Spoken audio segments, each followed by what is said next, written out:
I think we can start. Okay.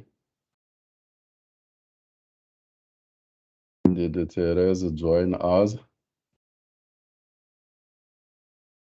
Okay, you are online. Okay. So as it is time, let's start. So good afternoon, esteemed colleague, distinguished guest, and fellow data enthusiast.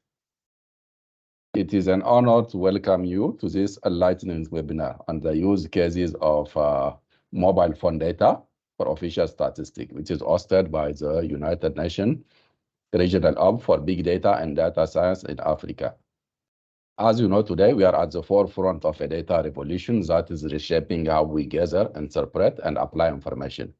In an era when mobile technology has penetrated even the most remote corner of our continent, mobile phone data are a unique opportunity for enhancing the accuracy and the timeliness and also the relevance of official statistics. So we want to go into this seminar, and we have the privilege of receiving a panel of esteemed guests and moderators who are experts in the field of data science and statistics, and we are going to introduce us to the use cases of using mobile phone data and statistics. So we are very pleased to welcome Mr. Ashwell Jeneke, who is the Deputy Statistician General, South Africa, acting chair of the United Nations Committee of Experts on Big Data, who is honoring us today by giving us the opening words of the webinar. We have also Mrs. Esperanza Magpantai, Senior Statistician at the International Telecommunication Union, she is also the chair of the Mobile Phone Data Task Team. And then we will have Mr. Sim Esco from Positon, Mrs. Ayumi Arai from the University of Tokyo, Mrs. Al-Fatiha Reno from Statistics Indonesia, Mr. Frederick Eriksson from the International Telecommunication Union, and Mr. Bijit Deb, Road and Transport Authority of the United Arab Emirates. So as you can see, we have also Mr. Teresa Uwimana, who is the Director of the Data Revolution and Big Data at the National Statistics Institute of Rwanda. And I am also Isufu Saidu Sanda. I am Principal Statistician at the United Nations Economic Commission for Africa at the African Center for Statistics. So our agenda today is going to be rich and diverse, reflecting the multifaceted nature of mobile telephone data. So we will start with an opening word from Mr. Ashwell Jeneke, who will set the stage from the discussion. Then Mrs. Esperanza Magpantai will introduce the mobile phone data task team, shedding light on their pioneering work.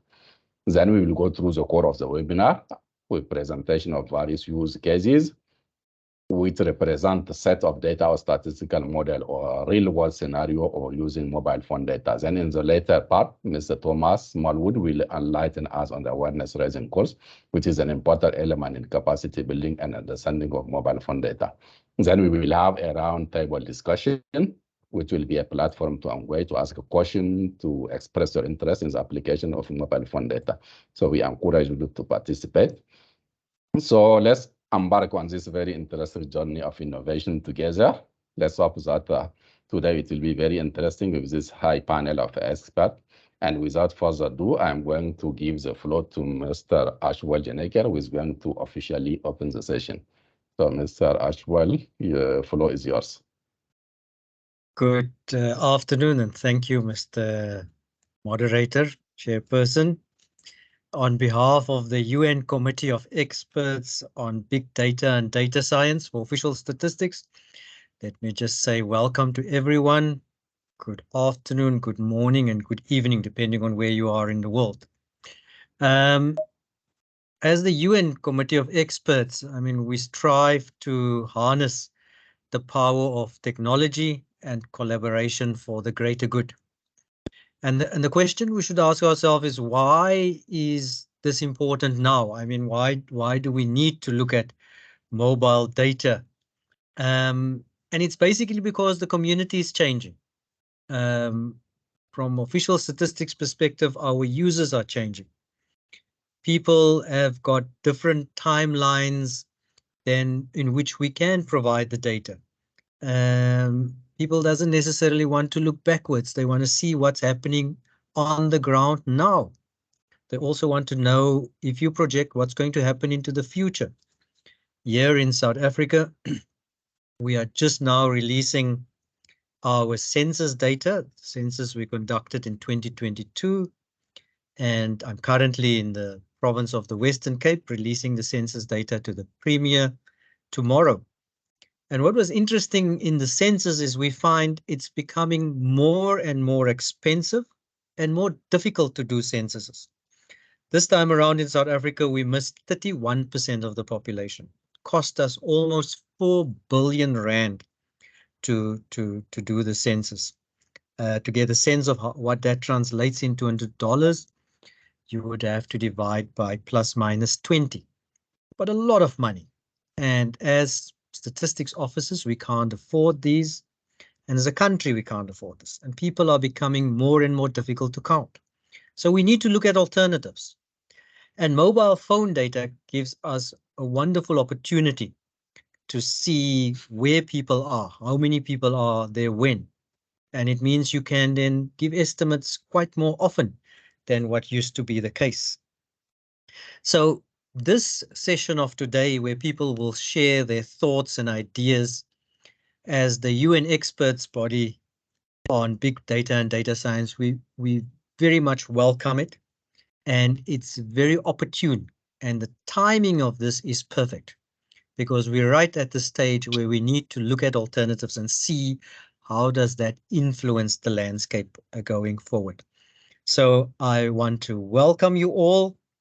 I want to say thank you for the use cases that's being presented today to the presenters and the moderators.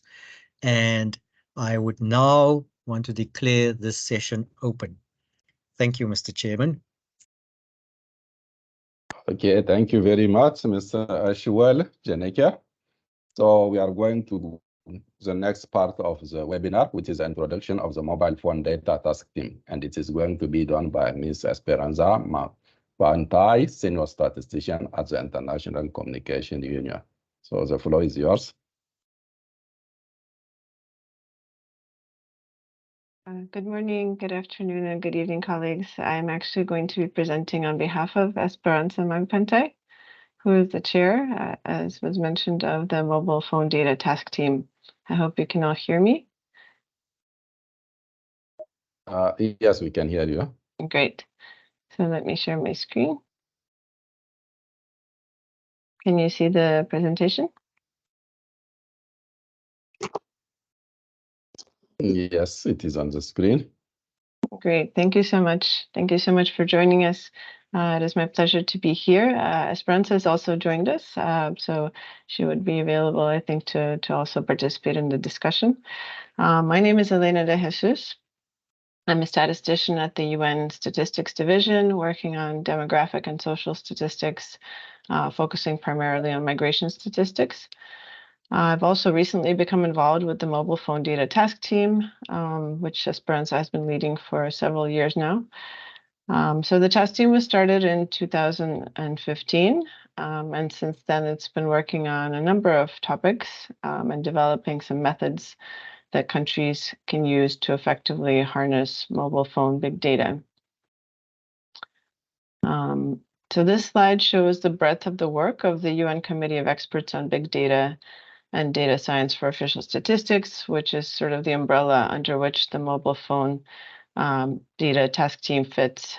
It's one of the many task teams under the Committee of Experts. There are also, of course, task teams on topics such as satellite data, scanner data, big data for SDGs, etc. So the Committee of Experts is exploring different methods and capacity building in different areas of big data, of which mobile phone big data is one of them.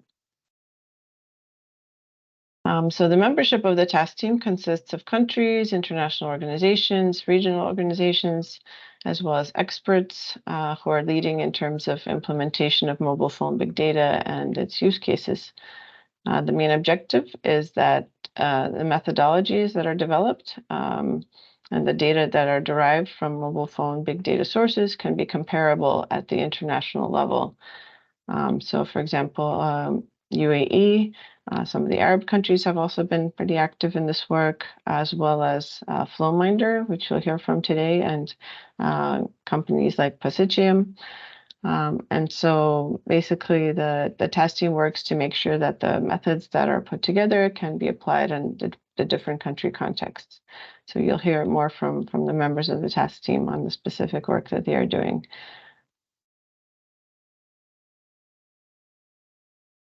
So the task team had identified 6 areas of statistics that mobile phone data is most applicable to, can be used in. And so it created 6 subgroups to split the work. So there's a subgroup on tourism statistics, which is led by BPS Indonesia. Migration statistics is led by Geostat in Georgia. We have census and dynamic population led by Positium. The University of Tokyo is leading the work on displacement in disaster context. Information society indicators, where the lead is ITU. And transport and commuting statistics, where ECE and UAE and the Road Transport Authority have been leading. So this work has been continuing for the past 2 years, and it's culminated in the production of different methodological guides, which were launched in November of last year, November of 2022. And so just to give you an idea of how each of the guides is constructed, so this is an outline for one of the guides. This is the methodological guide on the use of mobile phone data for measuring the information society. And so as you see, it starts with an introduction, which looks at why it's important to use mobile phone big data, followed by some background of the work that's been done in this area, and then following by an elaboration of how the data can be accessed, can be processed, the reference data that's needed to ensure that the results are comparable, for example, with survey data. Also, the methods for calculating and the rationale for calculating the different indicators. And also quality assurance, which of course is very important to ensure that the data is of the same quality as the survey data, for example. And the handbooks include also use cases and country examples. And here you can see how it's laid out, because these are available on the UNSD wiki platform, so that you can browse the different sections online. It's all available and easily accessible on the UN Statistics Division wiki. The task team has also developed an awareness raising course, which is available on the UNSD Learning Hub at the link learning.officialstatistics.org, which is sort of the repository for all of the e-learning that comes out of UNSD. And it's also available through the ITU Academy. So national statistical offices, ministries, etc., have access to this e-learning, as well as anyone interested in mobile phone big data. So in addition to the methodological guides and this awareness raising course that I just mentioned, the task team organizes events such as this one to disseminate experiences and the methods that are developed by the groups.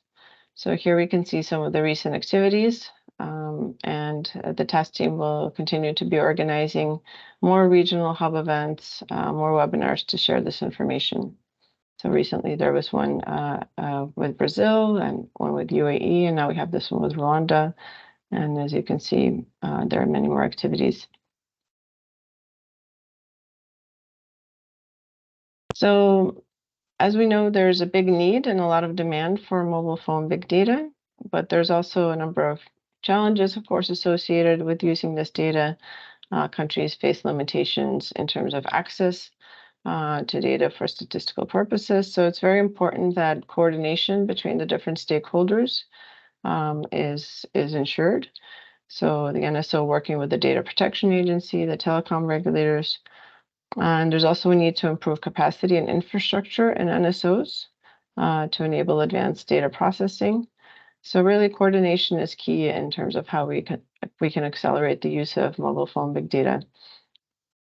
And also, of course, there are the guides that the country should be using when implementing projects, and the different use cases, which make the guides kind of more easily applicable to country contexts. And of course, data processing pipelines should be in place to make this access more efficient. So in terms of the way forward, the task team is now looking into publishing the last guide, which is on transport statistics, which the Road Transport Authority of UAE has been leading on. So that should be coming up on the wiki soon. And there's also a plan to elaborate more training materials on the 6 guidelines. We're looking to also collaborate with regional hubs in terms of disseminating the materials. There's some idea to produce algorithms and some Python code so that NSOs can just kind of plug and play and use the available algorithms to process the data. And there's also some work on synthetic data that NSOs can experiment with to learn how mobile phone data can be used in different areas of statistics. So not working on specific data, but synthetic data that's produced.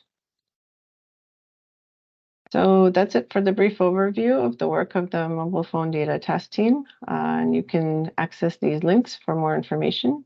And of course, we'll be here to answer any questions that you may have. Thank you so much. Okay, thank you very much for these enlightening presentations. So as we have a session of question and answer, I'm suggesting that you keep your questions for the last session. You will have the opportunity to ask all these questions during the discussions. So we are going to move to the use cases now. We have 5 use cases, one on the dynamic population and census, one on displacement and disaster, one on tourism statistic, one on information society statistic for the SDGs, and the one on the transport and communication statistic. So Mr. Sim Esco from Positum is going to present the use case on dynamic population and censuses. So the floor is yours. You have 10 minutes.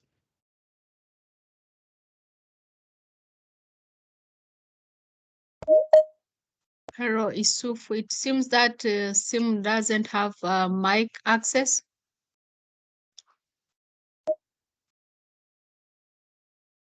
Let's see.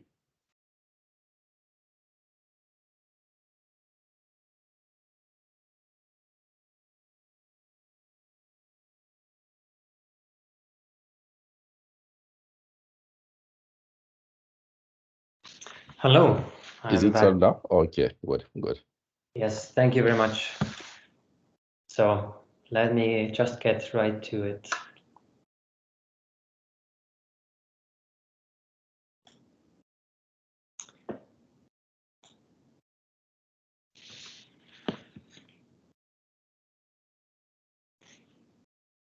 Do you see my screen now?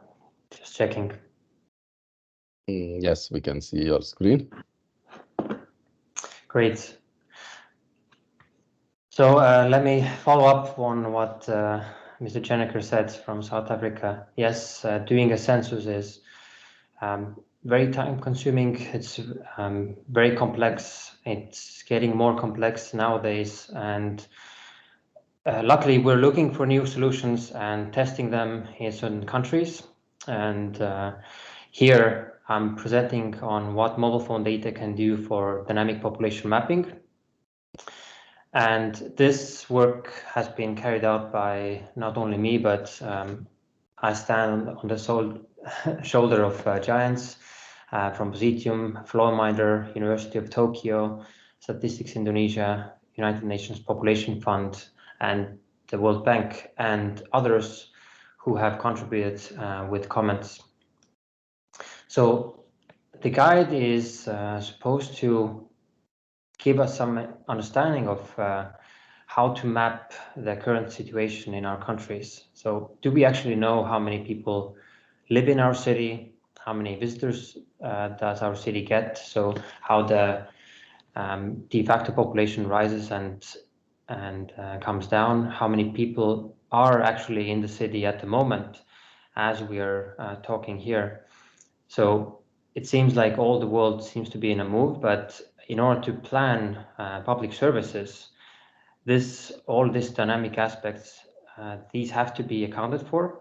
And lately we've heard not only requests for better population data, but more timely data as well, because development needs faster decision making, and decision makers need this data in more detail, and they need it faster.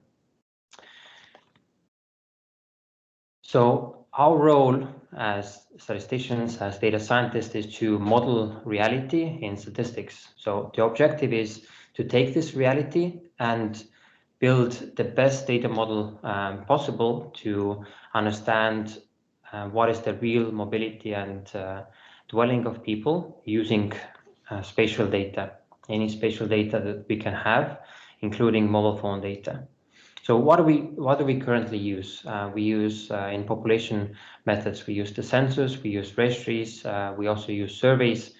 Of course, with the census as a survey, we are facing these cost pressures, as previously mentioned, timeliness concerns if we are doing the census every 10 years, and response burden as well. In some countries, survey takers are not even let into the secure compounds in order to carry out the survey. And with registries, this is a great solution for many countries, especially in the Nordics, but many other countries do not have a good quality system of statistical registers on which to rely. There are under-coverage errors, there are over-coverage errors, or just the system of registers for population does not exist. And if different registries are combined to provide a population registry, then the accuracy of that registry is put into question.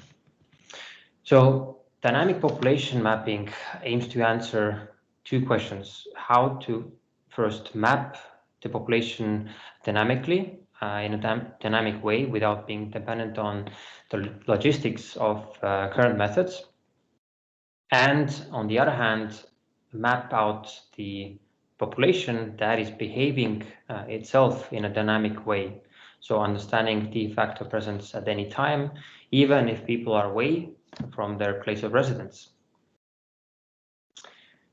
So the final result would be a database of all movements and stays in a city that can be segmented based on also the reason why people are in a certain place at a certain time.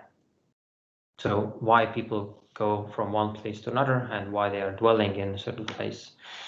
And there are two definitions that we use in population and in this guide. One is de jure, which is mapping the presence of places of residence of mobile subscribers in a certain area.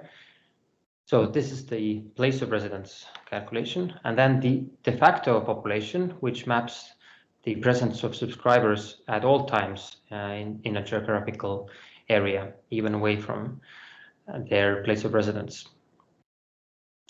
So what are the uses for this information?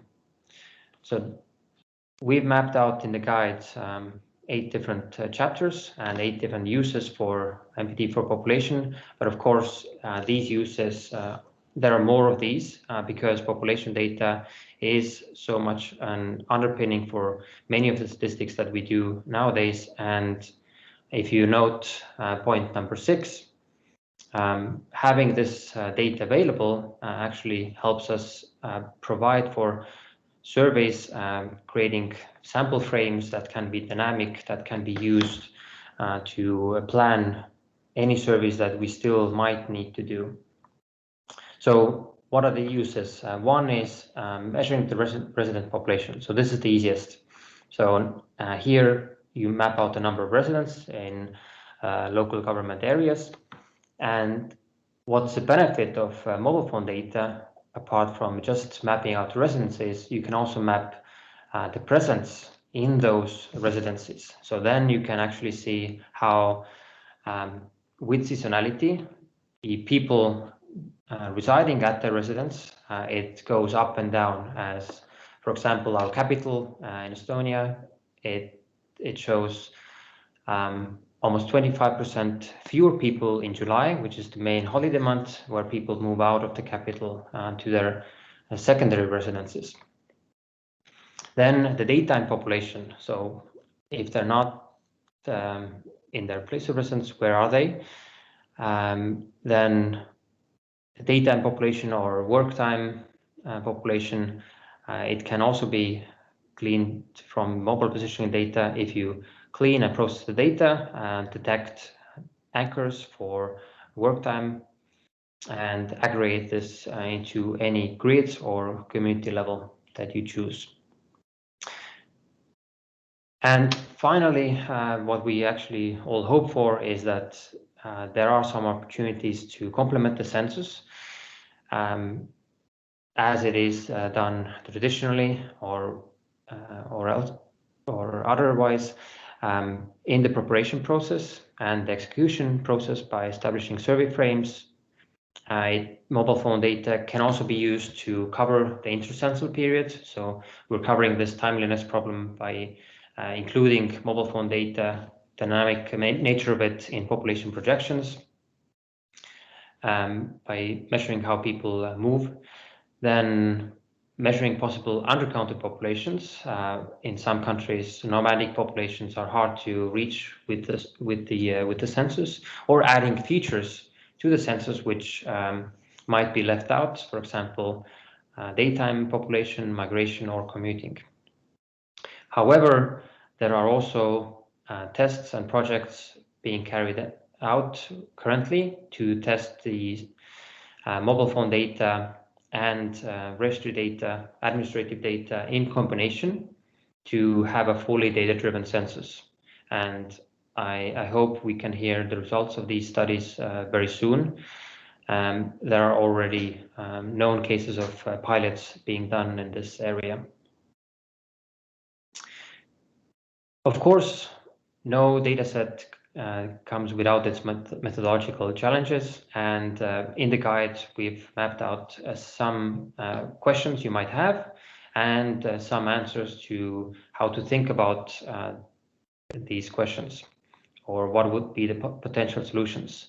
So questions like how to build the right model, how to actually detect place of residence from this very voluminous data, how to select the right home detection algorithms, and how to ensure representativity of the data, how to model this data to population density, and how to validate the results. And here I only give you a glimpse of the solutions, but we strictly believe that a simplified model for population data is not fully useful for official statistics, but a more general model where you build out methods that map out the life for each subscriber, and based on that generate the statistics, allows combining and comparing results for many different domains, and you can use this data with good reliability also later. So what does it mean to use the correct algorithm for place of residence? It does matter. We've seen one very good article from France where they tested several different home detection algorithms, and they saw that the influence on the results was significant, up to 40% on average. So imagine that you're using one method or the other method, and the result that you get from the data is 40% different. And this is on average. You can imagine that in every single community or census block, you could have differences of 80 to 90% even. And how to validate this data? There are different ways to validate. One is validate based on aggregate comparison. You can take the census result and from the same time take the mobile phone data result algorithmically determined for the for the whole population and put them side by side. And with quite good results in some countries. Or you can validate the methods of home detection through validation panels, which has been tested very well in Estonia, where you detect homes algorithmically from mobile phone data, and then you actually ask the volunteer panel where do they surmise their home to be, and you can, if possible, also get the data from registries about their place of residence. Then you match all of these to get an understanding of what is the match geographically, but also in terms of accuracy, correlation. And in this case, the correlation is very good, 97% for the county level and less for the polygon itself. What they figured out during this volunteer panel is that people are actually sometimes they falsely determine their own place of residence. They say their place of residence is somewhere in the countryside, where in fact the data shows otherwise. And then it's a matter of who do you trust more, the proof in the data or the person's survey response. And that is a question for statisticians. But thank you very much. Thank you very much. It's very interesting. So let's go to the next presentation about displacement and disaster by Mrs. Ayumi Arai from the University of Tokyo. The floor is yours.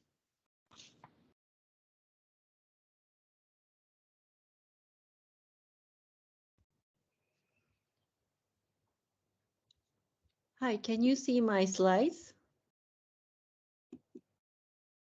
Yes, but you need to put it full screen. Okay, it's okay now. Okay, thank you very much. Hi, today I'm presenting the methodological guide, displacement and disaster statistics using mobile phone data on behalf of the displacement disaster subgroup. So in our guide, we try to respond why are they needed and why are they useful, mobile phone data for disaster context, and how these data can generate it and used, and how can we start and implement a mobile phone data project for disaster context. So in our subgroup, we consist of many institutions, such as University of Tokyo, Flowminder, Indian School of Business, IOM, ITU, Positium, Pulse Lab Jakarta, Telenor Research, UNSD, and World Bank. So unlike other statistics, like migration statistics, the population statistics, disaster statistics are not precisely official statistics. So in our guide, we define the disaster as anything not only the natural disaster, but also health hazard. And this guide focuses on the statistics and population who are affected by disaster, such as earthquake, cyclone, or COVID-19, or any infectious diseases. So why mobile phone data are needed for disaster context? Because there are increasing policy interest in measuring hazardous event and affected population, according to UN Global Path. And timely and quality information is crucial for disaster risk reduction. And in that context, national statistical offices play crucial roles in responding to the data demand. So why mobile phones are useful? Because what is the advantage of mobile phone data for measuring the affected population? So because the data has a high population coverage compared to the survey data, and also the data is frequent and granular, and it already have been collected by third party, meaning the mobile phone operator. So there is less logical constraints for data collection if data access is granted. So due to that such a nature of the data allow us to trace a large population at a various scale of time and space, and also can capture quickly evolving situation and in timely manner. So then this is a structure of the guide on the displacement disaster statistics. So you can see that the table, it consists of the data characteristics, as institutional framework, and key steps taken for computing statistics, and how statistics can inform the decision making. And the highlight of this guide is the use cases. So we have use cases from 14 country cases. So all cases are described based on the commonality described in the former part of this guide. So here I would like to explain how the methodological guide explains the mobile phone data project. So in the methodological guide, we describe the steps for responding to data demand through the use cases where we highlight not only the methodologies for computing statistics themselves, but also the significance of pre-existing framework, meaning the institutional frameworks and infrastructure, where we particularly call them data pipeline, because they facilitate the timely response and also enhance preparedness response capacity. So first, we describe the importance of institutional framework. So building institutional framework, we established a partnership and also secure data access and discuss policy relevance of using mobile phone data for this disaster context. And once the institutional framework is established, we try to build a data pipeline, because we need the data pipeline so that the data needs never leave the country. So usually the data, always the data is processed in the premise of the country, for the country where the data is generated. And of course, we discuss the data protection measures because we need to comply with a legal framework, and no individually identifiable information is included when the data is processed for producing official population statistics from mobile phone data. Then the guide describes the process for statistical production. So that at the beginning, we assure the data quality. And so we examine the validity of data for the analytical purposes. And then we produce a statistics on displacement and relocation and change in the mobility. So this process is actually computing statistics from mobile phone data. And the data is once produced, the aggregated statistics are shared with a third party so that they can use it for decision making. So here I would like to introduce two country case. One is a Haiti earthquake case in 2021, implemented by FlowMinder. So this is one of the use cases introduced, one of the 14 use cases introduced in the guide. So in this case, the earthquake occurred in 2020, led to the population displacement, significant changes in mobility. So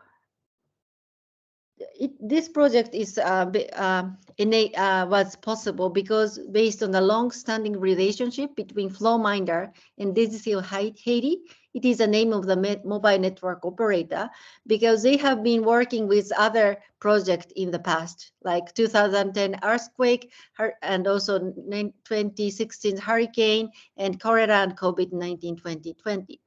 So they already have this existing data pipeline, and they also have a software for processing mobile phone data called FlowKit. It is open source software, so you can download and use it from their website or GitHub. And it was employed to rapidly produce initial mobility aggregates. And of course, the data are always anonymized and no personally identifiable information is included. And the data used for decision making are aggregated and they compile with the EU GDPR. So data, and of course, data processed on the Digital Haiti premise. So in the premise of mobile phone network operator. So this is an example of their output, statistical output from their analysis. So, sorry, outputs. So it shows a measuring of the displacement as a percentage of population relocated. So you can see that the changes in population count as a percentage of pre-earthquake period. So the red part indicate the decrease of the population, relative change in the population number, and the blue one indicate the increase. Then from this picture, image, you can see how the population relocated after the disaster. And the second country case is the impact of mobility restriction due to COVID-19 in the Gambia. So in this case, there is a pre-existing partnership between GBOS, National Statistical Office, PURA, it is ICT regulator, and two MNOs, and World Bank and University of Tokyo for analyzing migration statistics. So this is a partnership established before the COVID. So at the time of the COVID, they already have analytical pipeline. So the analytical pipeline was already in place, and costs based on the World Bank COVID-19 mobility indicator are already available. So they use the existing infrastructure and framework so for analyzing impact of mobility restriction due to COVID. And in this context, we also anonymize the data, and all statistic data aggregated, and privacy preserving technique are reviewed based on legal framework and data processed on the PURA premise. So in this case, the data processed in the regulator's premise. This is an example of the analysis, statistical output. So this case, it measures the impact on activity level as using the data by using daily distance travel by different locality. So you can see that the vertical axis indicate the distance travel relative to the baseline. So and the horizontal axis indicate the time. So you can see that the impact on large city and small villages, and you can see small villages are more impacted compared to the large city, and small villages, you can imagine that the more poor people are more concentrated in this area. So this result are used for distributing some subsidy after some time restriction is imposed in the Gambia. As a summary, so we'd like to highlight that besides the methodological framework for computing statistics, institutional frameworks, analytical pipelines are very important because it helps enhance the preparedness and response capacity, and also accelerate the use of mobile phone data. And also securing data access remains a challenge. So at the time of disaster, if you don't have access to mobile phone data, alternative data sources are made available by private sector. So using that data is also one way, and it can be a proof of concept. So it will also help you enable the access to the data after such event. But I also want to highlight that innovation in analytical method is still needed to improve the robustness of estimates from sparse mobile phone data. Okay, this is the end of my presentation, and thank you very much. Okay, thank you very much, Mrs. Ayumi Ara, for this use case for mobility and replacement. So the next presenter will give us a presentation about the use of mobile phone data in tourism statistics. So it will be presented by Mrs. Alfatina Reno from Statistic Indonesia. So the floor is yours. Thank you, but I'm sorry I cannot turn off my camera since my connection is very poor here, but I'm going to try share my presentation. Wait.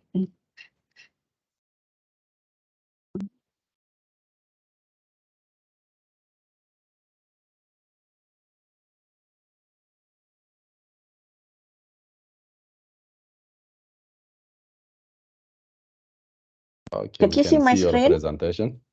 Yes, Okay. yes. Thank you. So, thank you for the opportunity. Tonight, I'm going to present unlocking the potential of mobile positioning data, collection, processing, and challenge for tourism case. I'm presenting on behalf of the tourism subgroup. So let's begin. MPD for tourism. We know that UN Committee of Experts on Big Data and Data Science for Official Statistics has prepared guiding materials for the use of mobile positioning data for tourism statistics. And the task team member consists of Indonesia, Georgia, Austria, King of Saudi Arabia, Netherlands, UNDISA, IQ, and Position. For the complete methodology for tourism, you can see this link. I put the link here. And the construction of the methodological guide is introduction, background, application, and you can find some best practice in this methodological guide.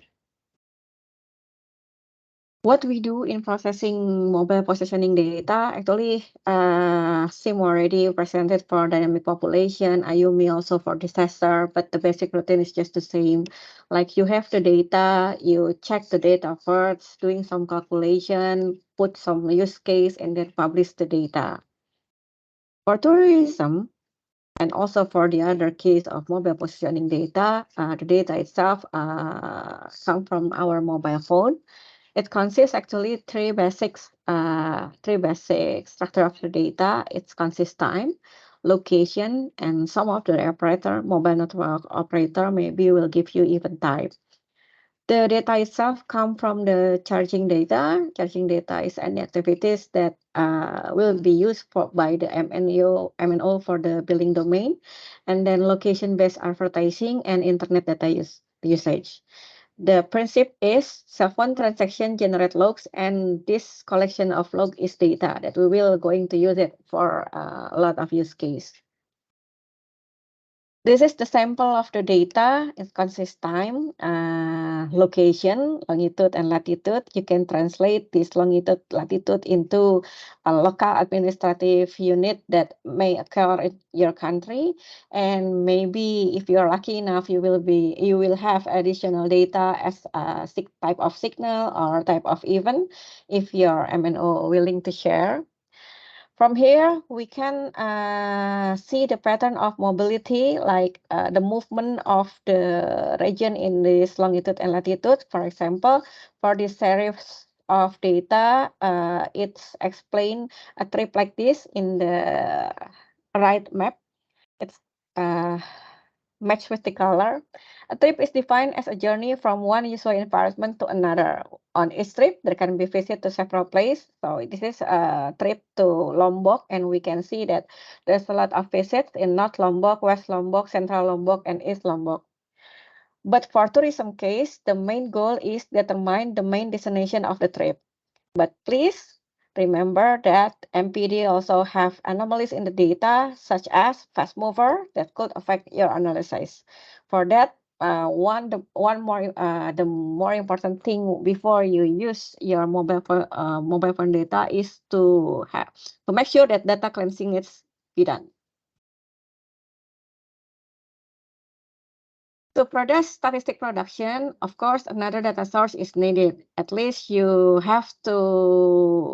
need to have official list of mobile country code and mobile network code, or MCC MNC. You can translate the phone code into country of residence from here.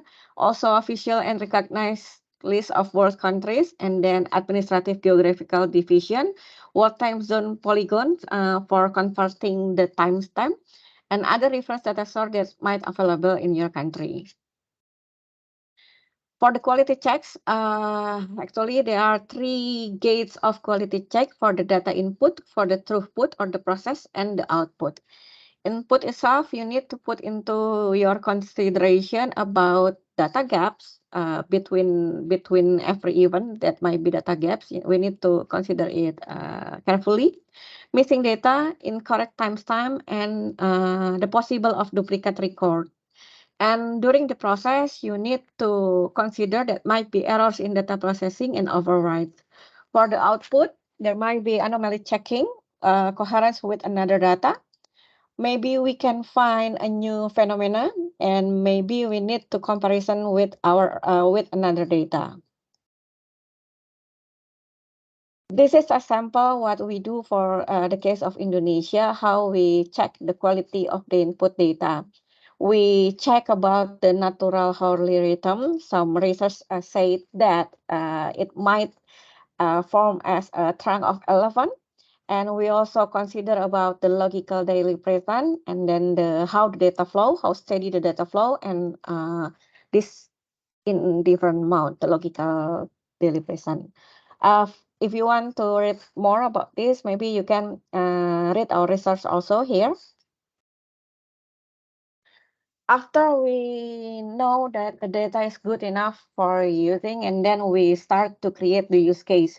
The first thing in tourism is understanding how we find the pattern of the trip itself. So for tourism case, we need to define usual environment first, and then after that, we understand their movement by creating some trajectory.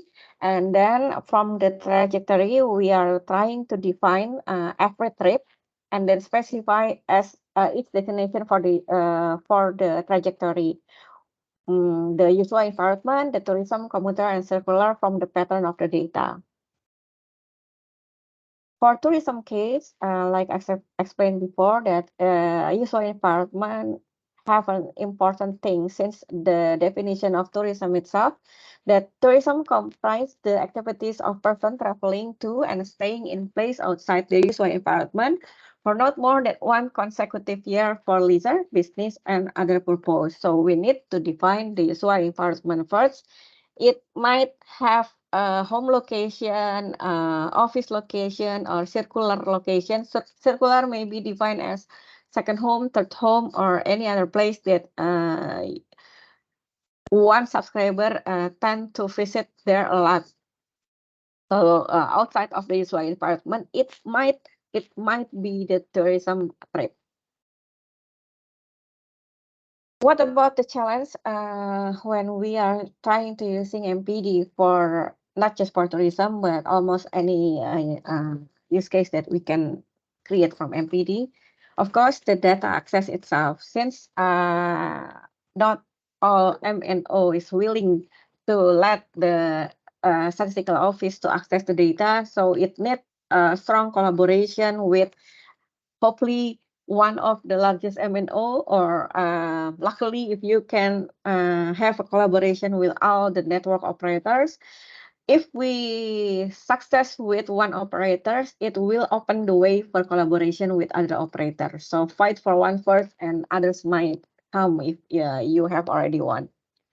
And then, of course, the standard data. Working with one operator, you will only know one type format of data. But since you are then working with other operators, apparently they have different data. So to combine all the data from our operators, you need to have a standard for the data first. And also for the data characteristic, it's a lot of data. You need to understand the pattern first. So because maybe some anomalies occurs, and by time you will learn anomaly that may be specific for your country.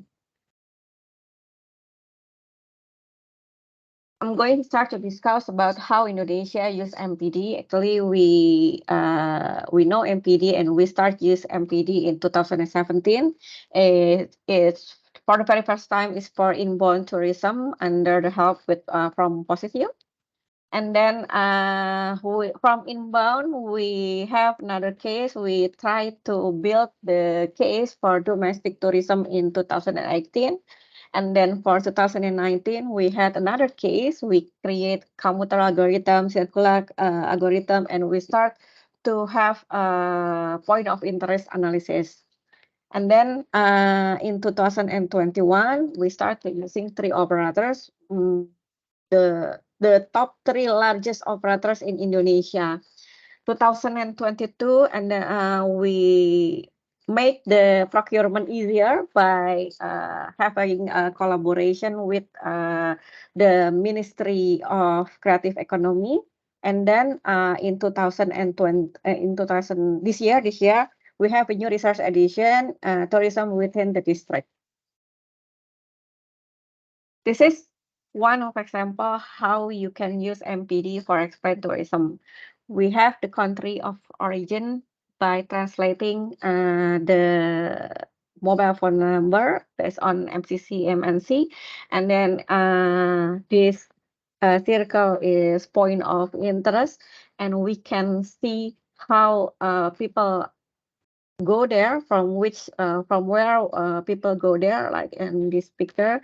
We know that from the data, how can people come to one point of interest. In the methodological guide, you can also see another best practice from another country. From Estonia, of course, the central bank uses MPD from Estonian mobile network operators to quantify inbound and outbound travel. You can also, Netherlands, I hope Netherlands will add their contribution, because it seems like they're the only one country who using machine learning in modeling MPD to classify tourism and travel. You also can find best practice from Australia, the use of MPD to calibrate the extrapolation weight of the sample survey for holiday and business trip. And also Georgia added case for inbound, outbound, and domestic tourism. Before we go with three operators, and I think Georgia is the first country that have all the three operators in Georgia collaborate with the statistical office to research in MPD.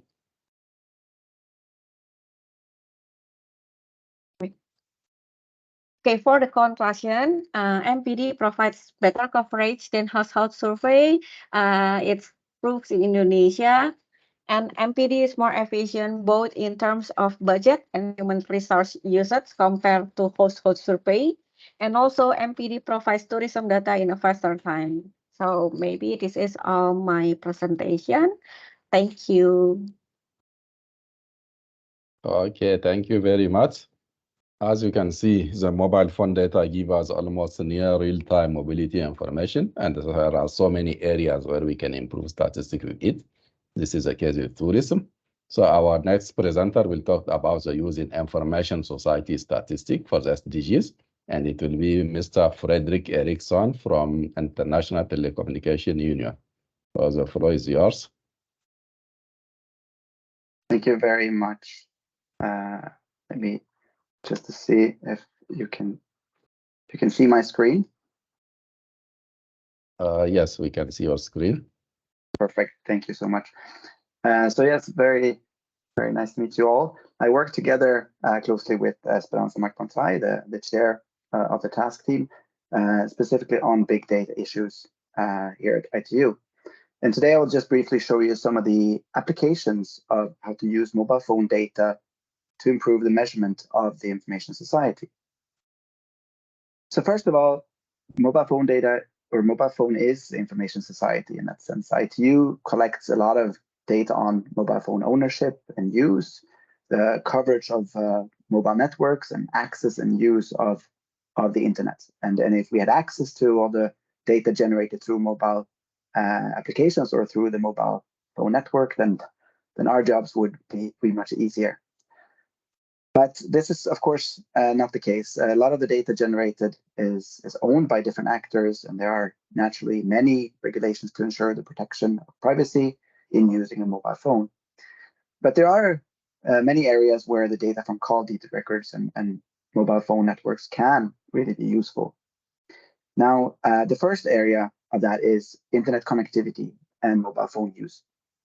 How many people access internet using their mobile device, and where, when, and by which technology? Now, internet use is one of the key SDG indicators and collected through household surveys. But there are many countries which do not conduct household surveys or include ICT questions in household surveys on a regular basis, and where data on internet use is very limited. So this is one area where mobile phone data can be very useful. Now, another area is the mobile network coverage, which is also an SDG indicator. And countries report the proportion of individuals that have 3G, 4G, and 5G coverage to ITU. But this information comes from the operators themselves and is also only reported at the national level. So calculating the mobile network coverage using mobile phone data can provide an additional check and can also show this coverage with a much finer geographic granularity than the data that is currently collected. A third area, which also has been explored in some of the pilots that FTU have been involved in mobile phone data, is traffic. Now, the CDRs, the call data records, include information on calls, SMS, and data events that can also be used to better understand the average mobile phone usage of the population. Now, lastly, also, using mobile phone data also adds to other dimensions. One, as I said, was the geographic component, but there's also the time component, which is also not captured in traditional statistics and can have an influence on also specifically on traffic, for example. To go more into detail, so starting with the proportion of the population used in the internet, which I said was a key SDG indicator. So in Brazil, the Brazilian Institute of Geography and Statistics used mobile phone data to determine the number of users that are accessing the network using different technologies. And that way can have a good proxy of internet use in the Rio de Janeiro area. Now, by looking at the usage pattern of the subscribers over time, and as already explained by some of the other presenters, the home location could be assumed for most subscribers. And it was then possible to determine the share of the subscribers that have internet data traffic through the different network technologies for each of the municipalities here in the Rio area. Now, the results from the study was also compared with data on internet use from their continuous national household sample survey, and the results were very similar. The mobile phone data from the study was actually very much in line with what the survey showed. Now, the other SDG indicator where mobile phone data has been used is the proportion of the population that is covered by different mobile networks. So this is an example actually from Indonesia. I think it was from 2020 when data on the location of cell towers were used together with information on the geographic elevation and population data to determine or estimate the share of population that is covered by different network technologies. Now, the data on elevation here is particularly important to determine the reach of the cell towers, for example, through the line of sight. So if a cell tower, for example, is located in a valley surrounded by mountains, it cannot be assumed that the signal will reach to the other side of the mountain, for example. So the end result of this work is sort of the network coverage across the country.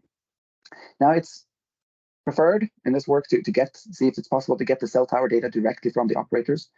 But if that is not available, there are some interesting crowdsourced initiatives, like, for example, OpenCellID, which manages a huge database of cell tower locations, which are registered and uploaded automatically by mobile phone apps. The people that have these apps, and then the cell tower is automatically updated.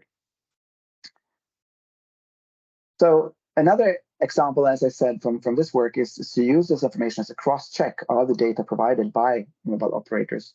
So in this slide, we see, for example, on the left side, the 4G coverage in the Rio de Janeiro area in Brazil, as reported by the operators. And on the right side, what was observed through the mobile phone study. And for some municipalities, there are some significant differences. For example, here in Mendes, where the 4G coverage that was reported by operators covered most of the inhabitants, but this could not be replicated when through the mobile phone study. Now, this could be many reasons why this is, if it's a lack of data or different models used to determine the coverage, but it is a significant difference, and it's a good check. Now, other indicators that I said have been explored more in previous pilots include, for example, traffic indicators. Now, ITU also collects a variety of traffic indicators, but these are mainly aggregates that are for the entire country and also all technologies. So using mobile phone data, it's possible to get more granular information, both as to which technology is behind the traffic that is generated and whether there are any differences across the country or over time. So in the chart here on the left side, for example, we can see that these pilots were done in 2016. And even though at the time the 4G network was very much well developed in the United Arab Emirates, we can see that a large share of the traffic still went through the 3G network. Now it's also possible to calculate the outbound roaming traffic, and this means not tourists coming to your country, but how much the traffic the user generates abroad. So the differences, for example, seen in these pilots could be also, that was done many years ago as well, could also be some differences in how, for example, international roaming prices, or whether users prefer to buy local SIM cards when traveling rather than using their own devices. So this is also an interesting indicator to check over time, for example. Now, other mobile phone data also creates opportunities to look at new indicators, which ITU do not collect. And one example that was explored also in the previous pilot is the activity rate of subscribers. So these days, many people, for example, may use their phone daily. I think I do, for example. But this is not something that we saw in these pilots a few years ago. And it was, for example, in the UAE, it was only 47% that of the information, the data that was the subscribers that we used it daily. Another promising indicator is the type of device that is actually used. And these shares were determined by looking at the International Mobile Equipment Identity Number, the IMEI number. And this is a number that is unique for each device and can be used in different ways. For example, if you have a stolen device, stolen phone, you want to block it from the operator's network. But the first 8 digits of this code is also known as the type allocation code. And this identifies the model and the producer of the phone. So if this number is available in the data, it's possible to get a much better sense of the phone market and which devices are actually being used inside the network. And this can be useful in different ways. For example, also if you have decisions to develop applications, for example, to reach out to the population, or perhaps in early warning systems. That's one. And in this case, for example, in the pilots that we saw a few years ago, already back in 2016, more than half of the devices used in the UAE were smartphones, and only a third in Georgia were smartphones. So ITU has been so far involved in 8 different pilots exploring mobile phone data since 2016. And they're all listed on this slide. And there's also the websites below where reports from these pilots can be read. But there's also seen a lot of interest from other countries lately on doing new pilots. So we really hope that we're going to have new interesting cases of using mobile phone data next year, for example. So thank you very much. That was a brief introduction to the applications in information science statistics, and happy to answer any questions later. Thank you very much. There is a lot of information to digest. I'm sure there will be a lot of interest on how to use these in the continent. So the last speaker will talk about transport and communication statistics and the use of mobile phone data to improve this statistic. And it will be done for Brigitte Depp from Road and Transport Authority, United Arab Emirates. Over to you. Good afternoon, good evening, everyone. I'll try to share my screen.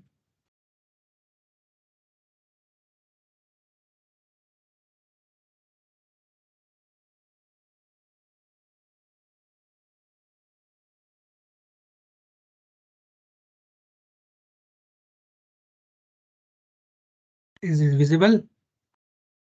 Yes, we can see your screen.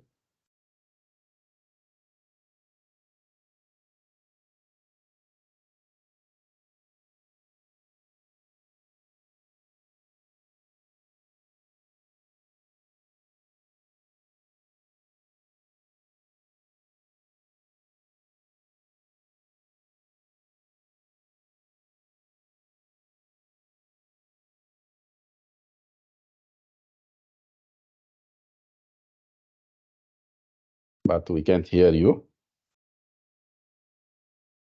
Can you see my screen? Yes, we can see the screen. Just a minute.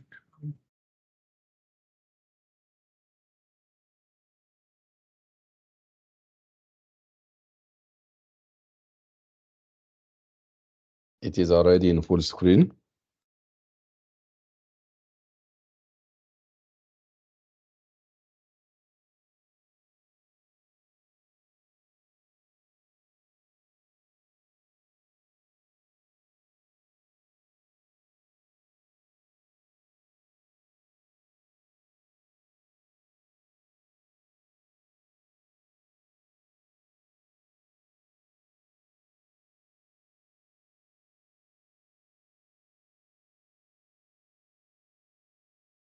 Okay. Thank you, everyone. So today we'll be discussing the application of mobile phone data in transport and commuting. I'm presenting on behalf of the Transport and Commuting subgroup, and we are part of the overall task team of the UN Committee of Experts for the Big Data and Data Science for Official Statistics.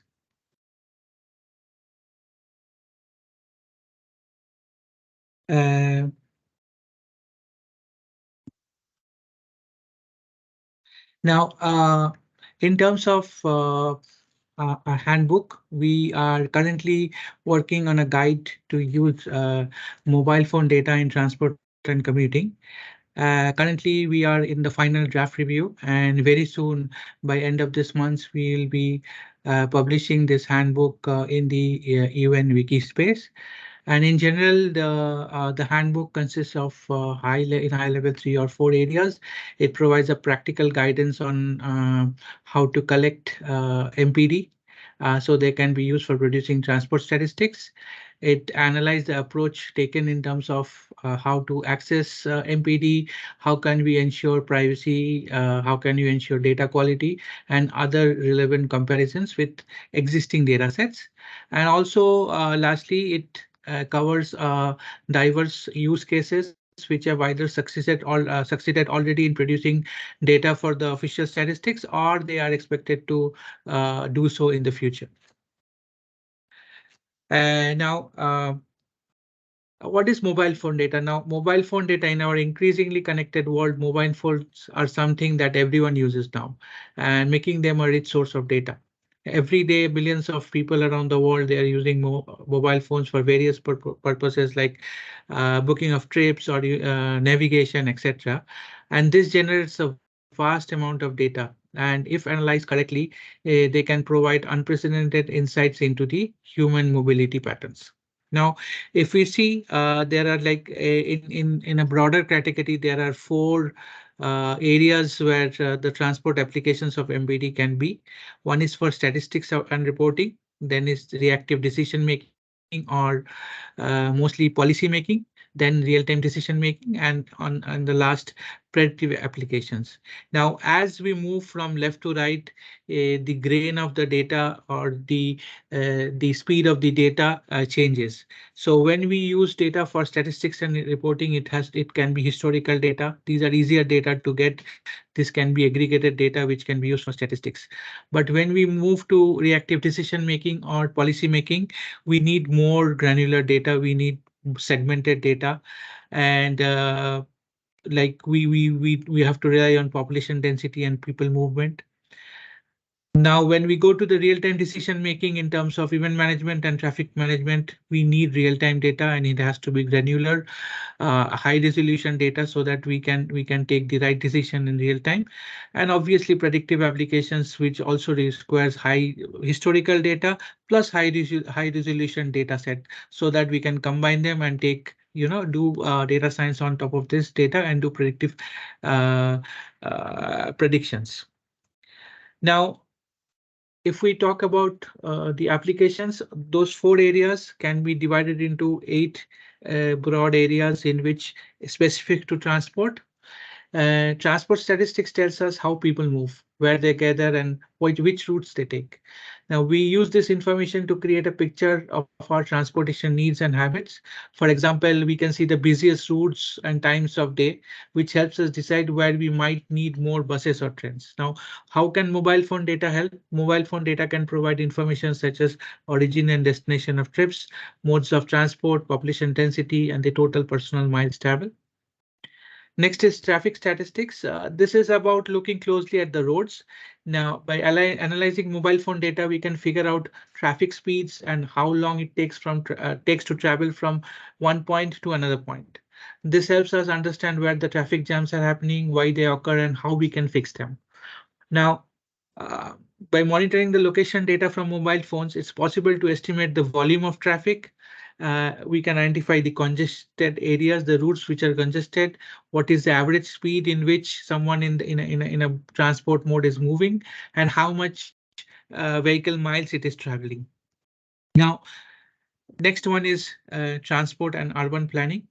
Now, transport and urban planning again, as I said, if we go back to the previous slide about reactive decision making or policy making, uh, it's not about like what we are doing today, but it's planning for the future. This involves understanding how people move around in our cities and using this knowledge to plan new roads, new transport systems, and even new here like neighborhoods. So the mobile phone data can contribute to this, and this data can be used to like identify commuting patterns, popular routes, origin destination matrix, travel time index, etc. In terms of transit planning and transport planning also, mobile phone data can help. It can determine how, when, and where people are using public transportation. If we come to the traffic analysis, mobile phone data to conduct, we can use the mobile phone data to conduct detailed analysis of traffic conditions. This can include the identifying patterns of congestion, studying the impact of roadworks, and also analyzing the effects of weather and traffic. Operational and decision support is about using the real-time data to make quick decisions that can help everyone. For instance, if there is a big event happening, we can use mobile phone data to quickly decide that how many people have gathered in that place and how many extra buses we need to run to make sure everyone can get there and back home smoothly. Similarly, for the event and crisis management, obviously for the current events, and also we can also plan for the future. It can give us real-time mobile phone data can give us real-time insights on how people are moving, which can be vital in managing crowds or during any evacuation, any crisis or any evacuation. We can understand how and where people are moving using the mobile phone data. In terms of traffic and transit demand prediction, with advanced analytics, we can use mobile phone data to predict the future. Obviously, this can help us prepare better, ensuring that we have right services in place to meet the needs of our city's residents. It can involve forecasting daily traffic volumes, predicting the impact of new transport service, modeling the effects of population growth on transport demand, etc.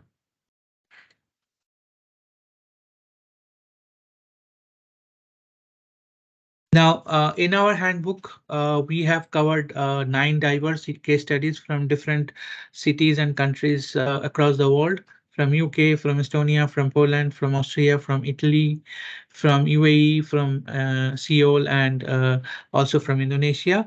But for today's discussion, we will only concentrate on 3 different use cases. One use case is how Seoul use mobile phone data to introduce night bus service.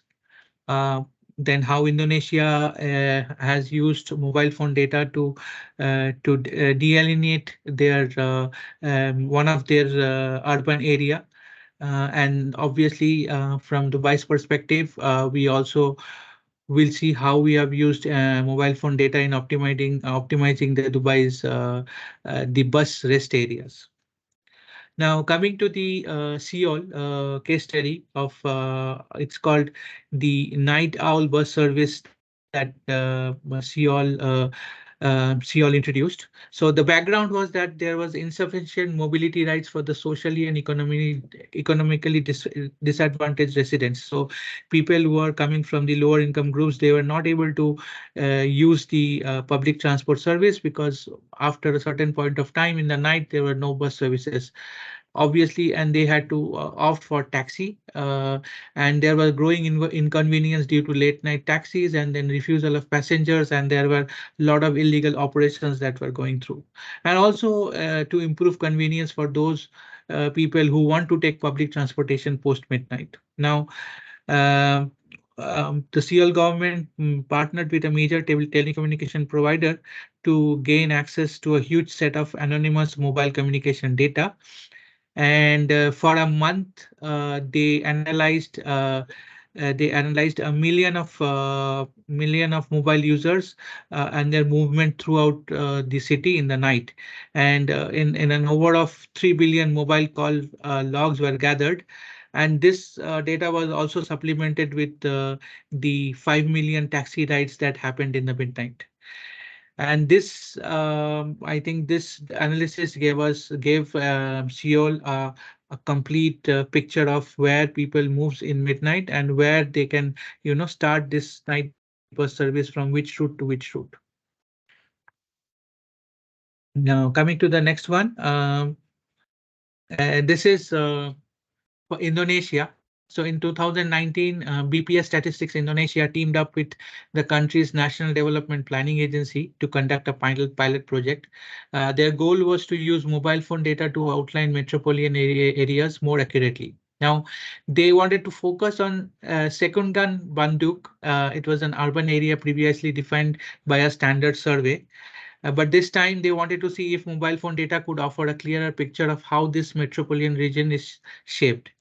So they collected data from the one of the largest mobile network operator, and with around 50,000 subscribers providing data, they had a rich pool of information to work with. They analyzed this data, looking closely at how people traveled in and around this Sekungan Bandung metropolitan area. Now, using this sophisticated statistical technique and complex algorithm, they were able to pinpoint commuter patterns and identify the true extent of the metropolitan area.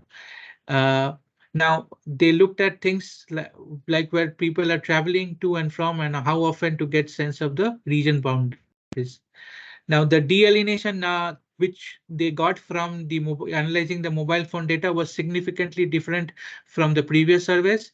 It revealed that the actual commuting flows were far broader than traditional methods suggested. Now, they already done the dealienation using traditional method like a survey, but after the result came through analyzing the mobile phone data, they see that the regions were far broader and they were able to more accurately delineate the urban area.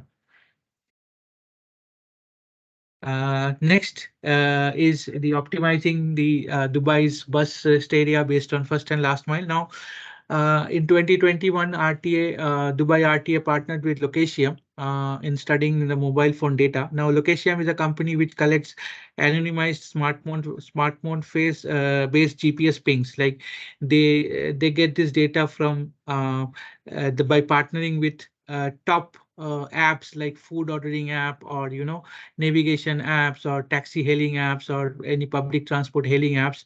They partner with them and they get this anonymized smartphone GPS pings. So these companies sell data to Locatium. So RTA and Locatium partnered to find out. So right now there is a bus area, bus rest area called Dubai Al Gubaiba station. This station is very large in area, and different exits have different interest points of interest for them. For example, there is one area with an exit where there is a mall. There is other exit which transports to a marine station. Then there is another exit which transports to which connects to a metro station. So different areas have different point of interest, and walking from one exit to another exit is a long walk because this area is huge.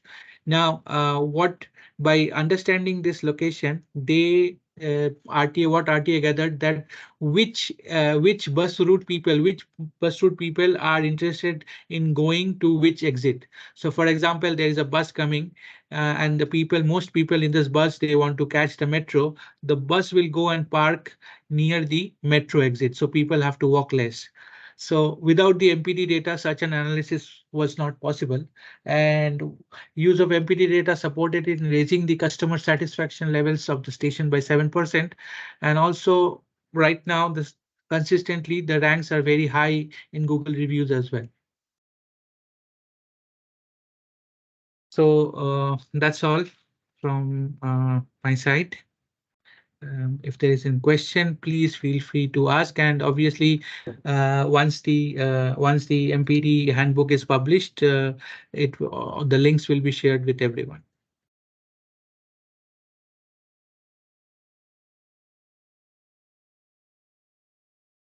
Okay, thank you very much. Our colleague Therese is now going to take the moderation for the next session. Therese, are you there? Yes, I'm around. Okay. Yeah, thank you, Isufu. So our next presenter, we speak around the awareness raising course. I'm not sure whether Thomas is on the call. Hi, yes, I'm just here. Yes. So yeah, have Thomas Smaurud is from Minda and is going to take us through the awareness raising course. The floor is yours.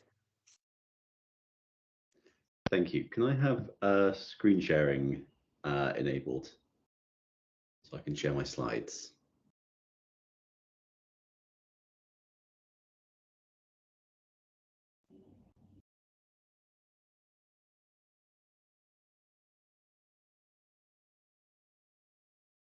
Is that possible? Yes, it is. Just a minute. Okay, no problem.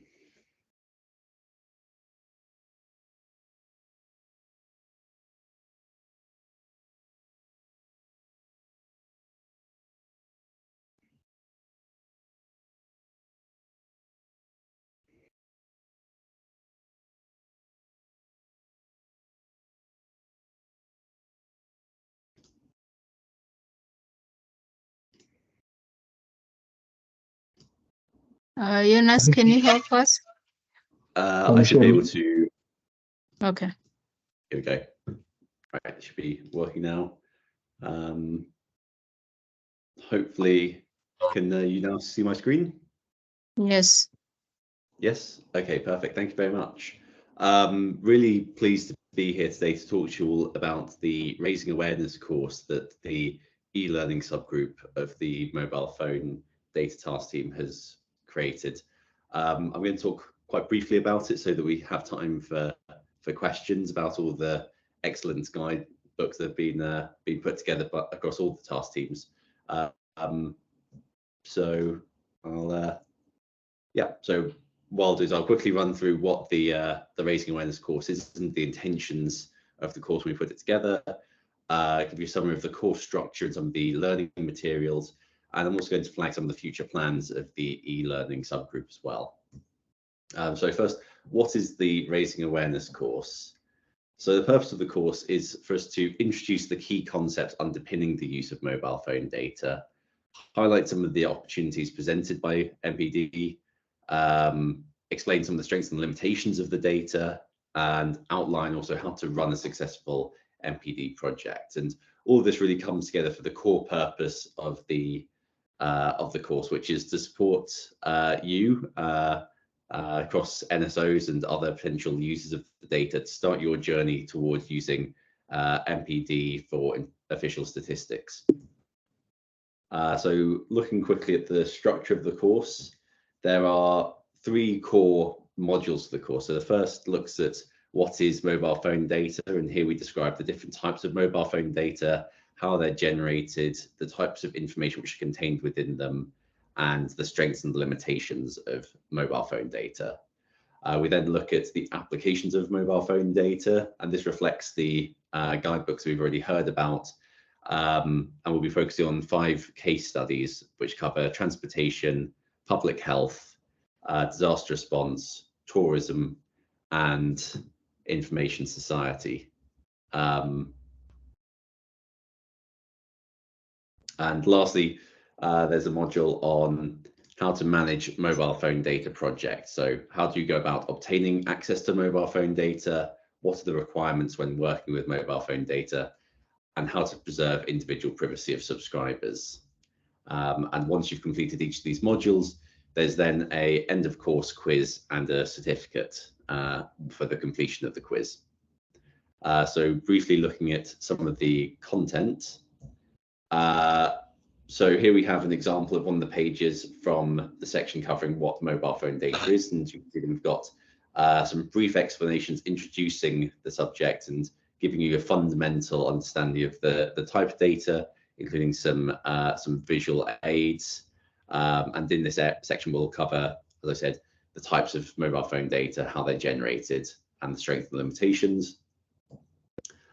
We then look at a number of applications. As I mentioned, there's 5 case studies, and these look at commuters in Tartu in Estonia, the government response to a health crisis in the Gambia, emergency response to an earthquake in Haiti, tourism statistics in Estonia and Indonesia, and information society statistics in Indonesia and Brazil. And for each of these, we've broken it down into a consistent framework where we outline what the situation was, what the problem that we're trying to address with mobile phone data was, how mobile phone data provided a solution, and then the outcomes of the use of mobile phone data for the case study. And then finally, we look at how to manage an MPD project, and particularly we focus here on the importance of preserving the individual privacy of mobile phone subscribers. And then, as I mentioned, at the end we have a quiz, and the quiz will have a selection of 4 questions out of a possible 10 in the question bank, and it has a 75% pass mark, and you'll get 3 attempts at the quiz, with the questions changing each time. And if you pass the course, then you get a very nice certificate like the one you can see here.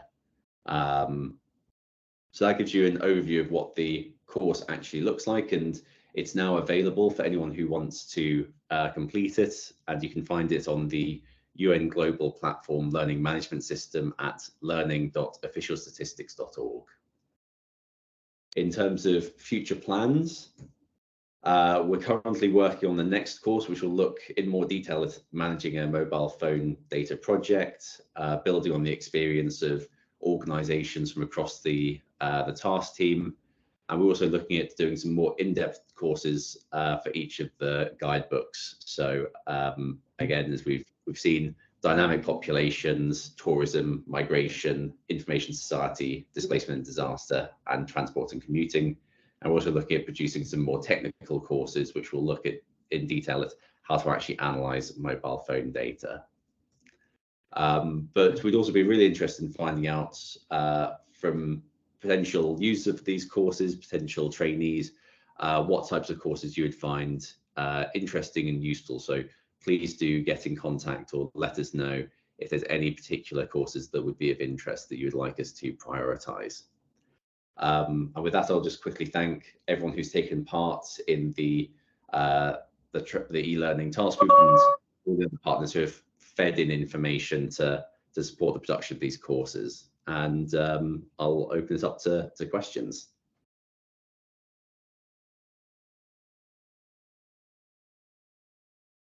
Yeah, thank you, Thomas. With this, we are moving to the exciting session of question and answers. So, colleagues, you are free to ask questions, but I can see your mics are disabled. I wonder if, Jonas, you can help us to disable the mics, or otherwise, feel free to use the chat to ask questions. But maybe in the meantime, to break the ice, I have a few questions myself and some comments. Thank you, Thomas. I would like to ask you to share the Learning Hub link into the chat for people who are interested. And my first question goes to BPS Indonesia. During the presentation, there's where you mentioned that you finally had to register MPD in the e-catalog for easy procurement. I wanted to check if the government actually pays for the access to the data. That's my first question. And the second, yes, and the second goes to Frederick. I wanted to ask, sorry? Yes, you can answer, no problem.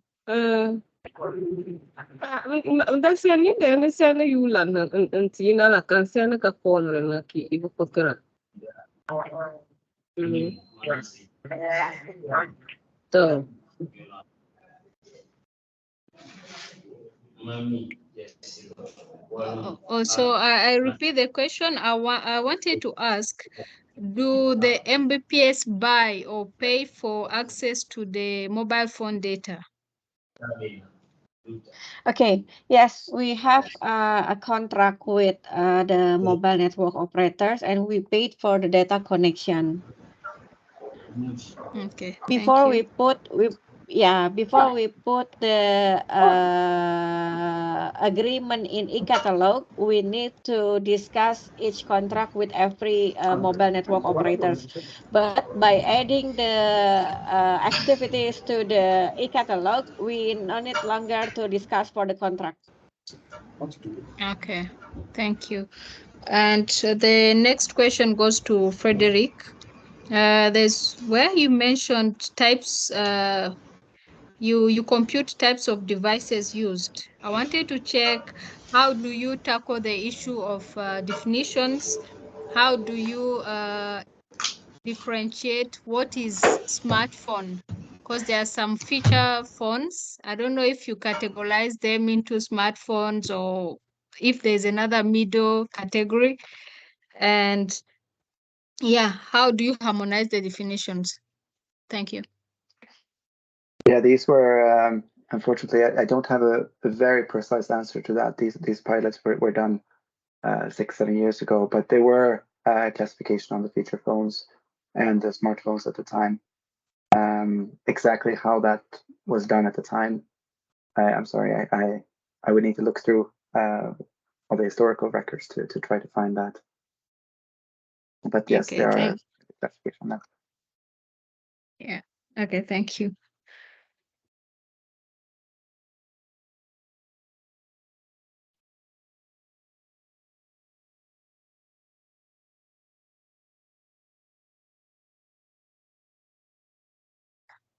I can't see any hand raised unless I'm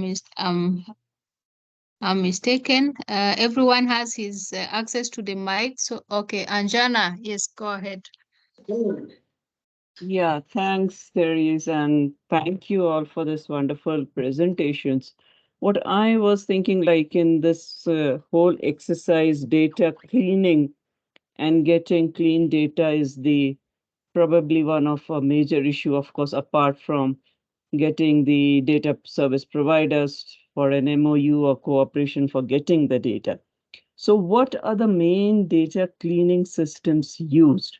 Like, is it the mobile operators clean the data and give it, or in the pilot you have been doing it at your end? And if it is being done at the end, then no, what processes have been used? That is my first question. Second question relates to, as the mobile phone access increases, we see that an individual is having multiple phones. And maybe this is again a part of the data cleaning sense only. And maybe with different service providers. So no, if one phone is kept at home, other is used, how all this deduplication kind of needs to be done and how much is the effort in all that. Thank you so much. And it's addressed to anybody who can pick it up here.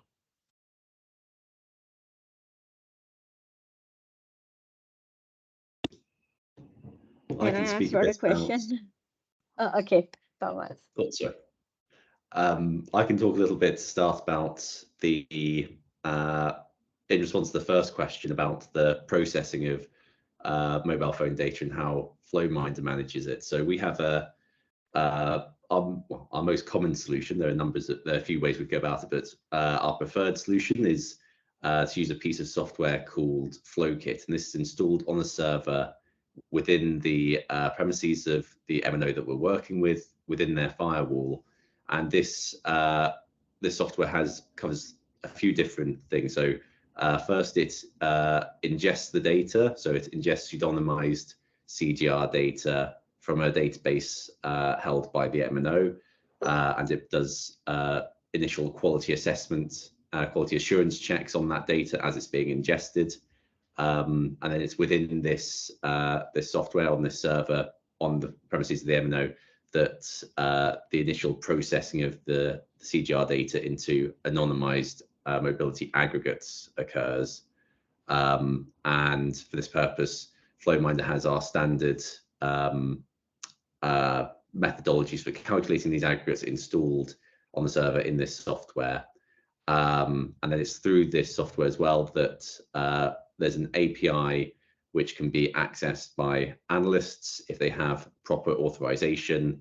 And I can explain in a bit more detail, but authorized analysts are able to send requests to extract anonymized aggregated mobility data through the API using tokens which can be used for auditing and ensuring that the only data that's being accessed is by authorized individuals and only the types of aggregates which they've been authorized to access. So that's what the initial part of our data pipeline looks like, and how that processing occurs. And as I said, there's a lot of quality assurance work which is done within those automated processes.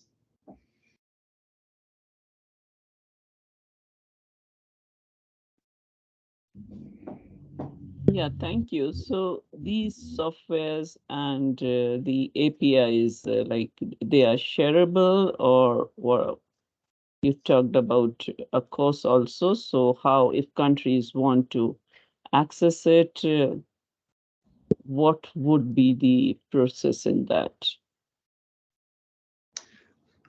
So the process is that as part of an agreement with the MNO to access the data, FlowKit is installed on a server which sits with the MNO. And then depending on how the partnership is set up, there'll be a process by which analysts, say at the National Statistical Office, can apply for authorization to access the API, which at the moment we have a Python package which manages those data requests. So you would install the Python package, but there are other solutions such as a graphical user interface which could be used as well. I can share some links which will explain a bit more in a bit more detail, a bit more clearly how this works. I don't want to sort of spend too much time getting into the details and waffling, but I'll share some links in the chat as well. But hopefully that begins to answer your question. Yeah, thank you. Thank you so much.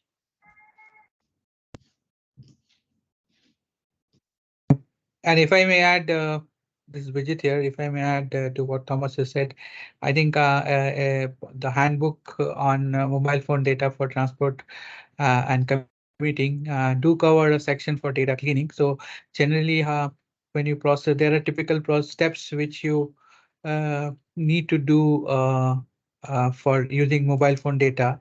One of the important step for cleaning the data is user attribution, and this answer your second question.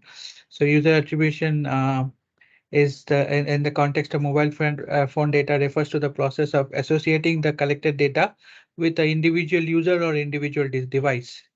So it's about identifying and understanding the source of data points within a large data set. So first we identify the device, then the identifying user behavior, and then the privacy consideration.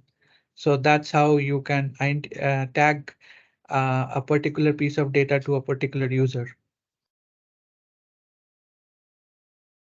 Hope Yeah, it answers thanks, your Dave. second part of the question.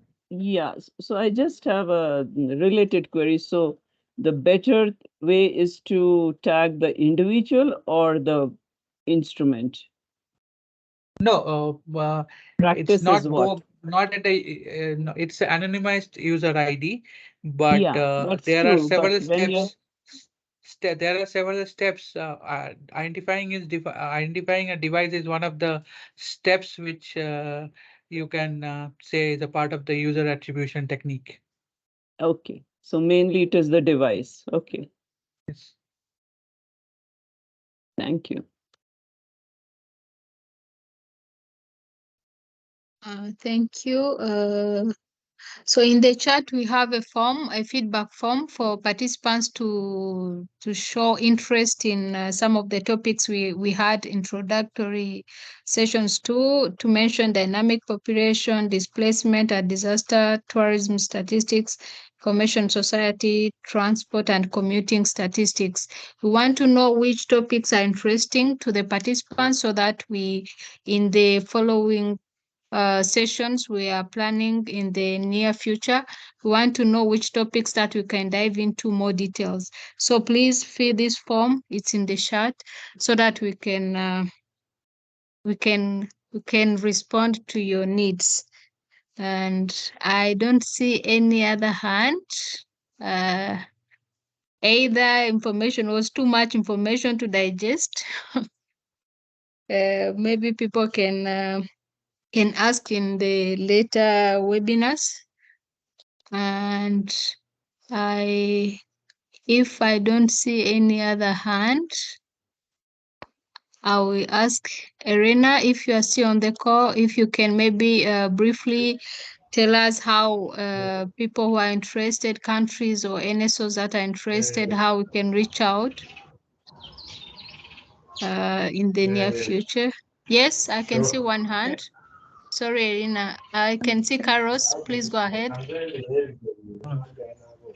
Good morning to all of us. Please, my question, I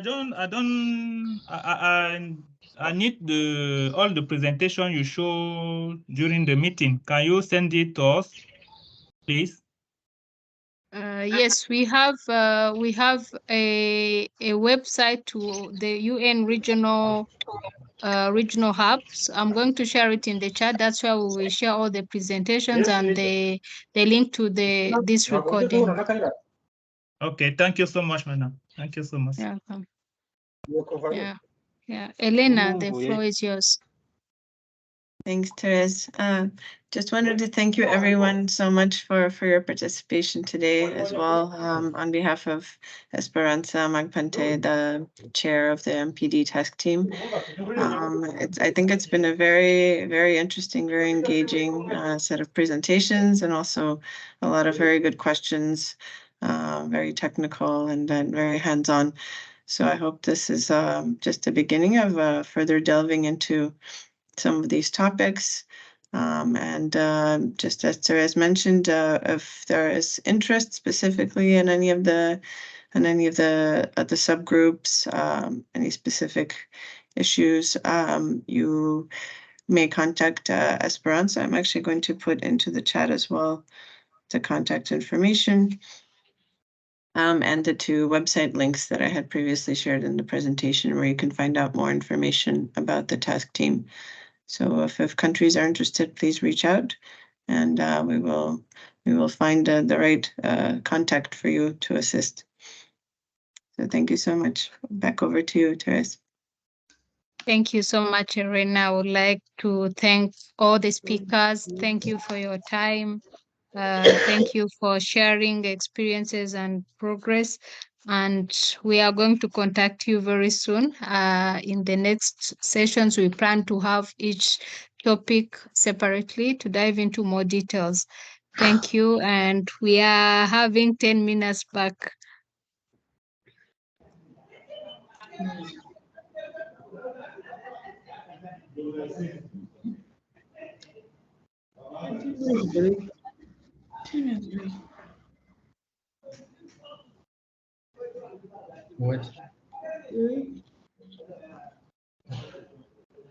Thank you. Thank you.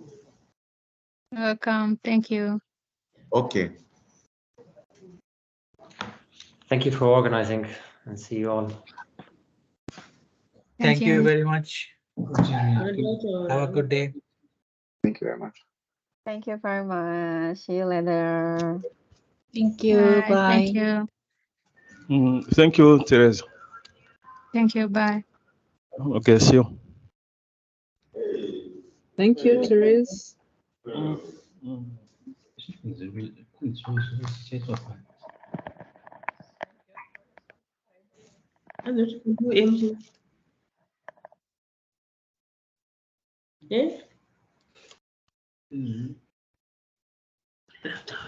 Thank you, everyone. Bye. Bye.